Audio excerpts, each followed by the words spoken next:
Government business, order of the day number 2, grievance debate, resumption of debate on the question that grievances be noted.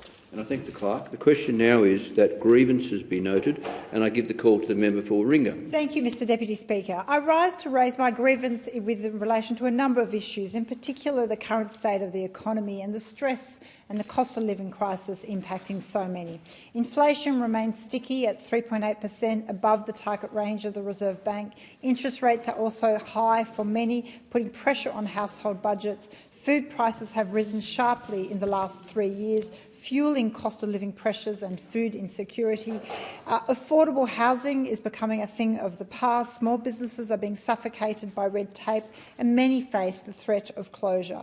There have been some initiatives of late to provide cost of living relief, from stage 3 tax cuts coming to effect, cheaper medicines, energy bill relief, but the sticky tail of inflation still means many in the community feel like they're actually falling behind, and they are. And I should note that very few in this place are in fact addressing one of the biggest drivers of inflation, being the incredible rise in insurance costs, and those insurance costs being incredibly driven by increasing risk, which is driven by our changing climate and warming. And I will have more to say on this. But in relation to housing, the government is not thinking quickly or creatively enough about how to further drive down costs for Australians.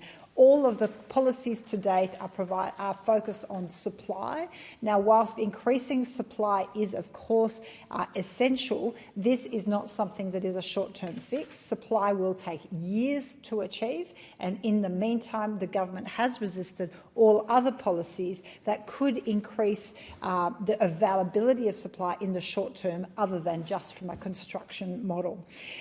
Rental inflation is expected to go as high as it was during the 2008 global financial crisis and remain elevated until some 2026.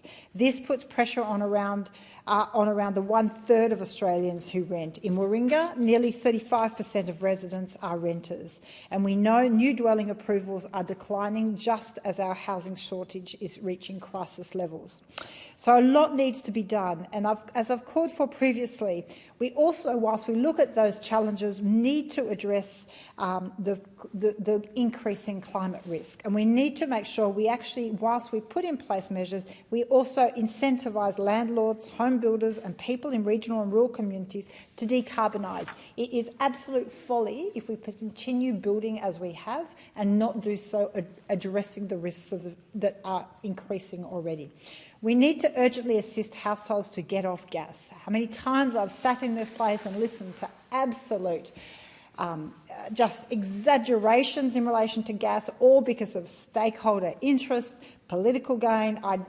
It beggars belief that some of the things that I've had to listen to in this place. But we absolutely must help households get off gas. They are inflationary prices impacting their bottom line. We need to help households get to rooftop solars and batteries to electrify their cars, their water, their home heating, and in particular their cooking, because that has huge health benefits, but also cost of living benefits. They will save huge amounts of money. The input is from nature. The input to all of those devices is free.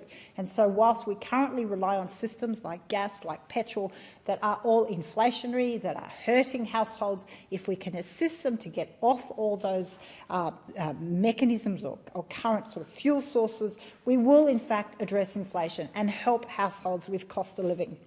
Decoupling energy from fossil fuels will deliver savings and provide Australians with energy independence and protect from inflationary pressures. That is why the big legislation in the US is called the Inflation Reduction Act.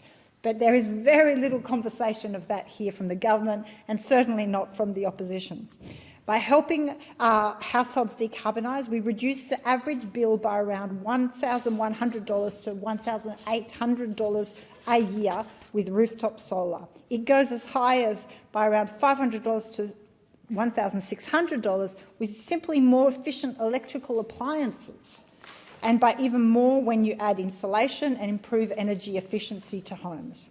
But the government has been slow on the uptake in this regard, and we could be doing so much more than we are.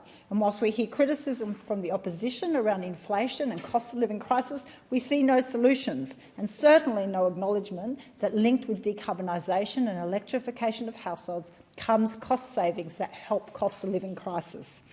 The Household Energy Upgrades Fund, announced in the 2023 federal budget, took a year to begin dispensing funds, such as the $60 million to the provision of low-interest green loans for residential energy efficiency upgrades. That is just too slow, and we are still seeing households struggle, and it takes so much time for them to get access. Similarly to households, small businesses are suffering enormously from high interest rates, high and rising insurance costs. I have so many emails from local businesses concerned at the rate of increase of insurance for their business, the high energy prices, staff shortages and low consumer confidence. Small businesses are the backbone of our economy. They make up 97.3% of businesses in Australia. In Warringah, they make up so much. They're a vibrant hub of economic activity. We have over 8,000 small employing businesses, with another 12,000 as sole traders. But right now, 43% of small businesses are not breaking even. In March this year, Cosborough reported that 1,000 businesses became insolvent, the worst on record since 2015. But yet there has not been any real addressing of that from the Minister for Small Businesses or the Treasurer that really could give the sector and small business owners any confidence that they actually have the attention of the government. Small business owners are paying themselves less than the average salary and working longer than the median hours of work to keep the lights on. And the most recent numbers from the Australian Chamber of Commerce and Industry paint an even grimmer picture. 45% of small businesses have considered closure in the last 12 months. 82% of small businesses said red tape is having either a major or a moderate impact on their operations, and 50% of small businesses said the overall impact of red tape has increased in the past 12 months. And I've been critical of the government with successive IR changes and the difficulty around the small business provisions. It does impact the efficiency and the economic viability of so many small businesses. So they urgently need relief, but unfortunately that urgency is nowhere to be seen of late from the government, and I should say from the opposition. Everyone comes to this place claiming to be here on behalf of small business, but whilst in government or in opposition, there are no actual solutions put forward to actually help small businesses. And it's this sense of policy malaise that continues to turn so many voters from the major parties. And we're going to see this accelerate now as we get closer to a timeline towards the next federal election. Lots of promises, but what really needs to look at is the record, what's been happening over the last few years and who is actually delivering any real outcome for those that are hurting.